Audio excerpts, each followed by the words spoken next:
So we've gone for the Probath shower rail system. We went for the silver in that. We got the one with the nice corner and the vertical rail because we want that extra security.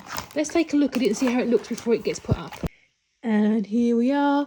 We've got the rail, the nice metal rails there.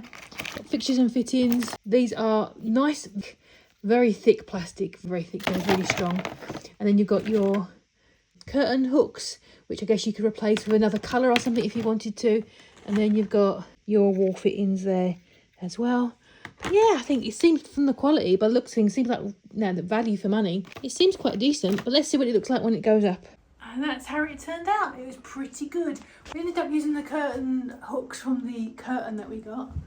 But yeah, it's come up really nice. Wasn't too much bother to put on. And looks smart, looks solid. So yeah, so far, really impressed. It seems like a nice quality and hopefully it'll last.